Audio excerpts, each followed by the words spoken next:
আপনি আমি যে মাহে রমজানের রোজা রাখি, এইগুলো রোজা রাখার কারণে আপনার আমার অনেক কষ্ট হয়ে যায়, আপনার আমার কষা হয়ে যায়, শরীরটা একটু খারাপ হয়ে যায়, অসুস্থ হয়ে যায় কি না? অসুস্থ হয়ে যায়, পেরেশান পড়ে যায়, আপনার আমার শরীরটা দুর্বল হয়ে যায়।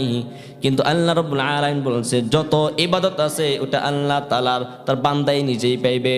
কিন্তু রমাদান যেই মাসটা, রমাদান রাখলে, রোজা রাখলে যেই কষ্ট হয়, যে পেরেশান হয়ে যায় বান্দার প্রতি, যেটা কষ্ট হয়ে যায়, বান্দার পিপাসা লেগে যায়, ক্ষুধা লেগে যায়, তবু আল্লাহ তাআলার ভয়ে আমার বান্দা কি করে নাই? রোজা ভাঙ্গে নাই। ওই রোজার প্রতিদান আমি আল্লাহ রাব্বুল আলামিন নিজেই দিব। কি করবে? আল্লাহ তাআলা নিজেই দিবে। ও ফেরেশতারা, তোমরা একটি হরফ পড়ার কারণে 70টি নেকি লেখো, 10টি নেকি লেখো।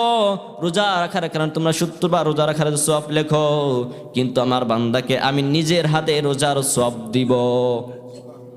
এটা কতবার দিব? 70 বার দিতে পারি, বা 1 লক্ষ বার দিতে পারি, 7 লক্ষ বার দিতে পারি, বা কোটি বার দিতে পারি, এটা কোনো গ্যারান্টি নাই। এটা আল্লাহ তাআলা নিজেই যাকে যে খুশি হয় তাকে তিটাই দিবে। কি করবে?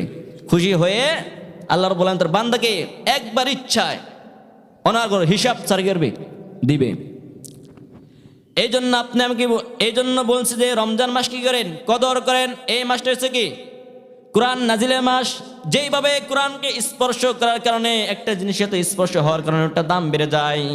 আপনি আমি যদি কোরআনকে ভালোবাসতে পারি, কোরআনকে যদি আপনার আমার সিনে লাগাইতে পারি, কোরআনের মাসকে যদি আমি যদি সম্মান করতে পারি, মর্যাদা দিতে পারি, তাহলে আপনার আমার সম্মান বৃদ্ধি করে দিবে কে?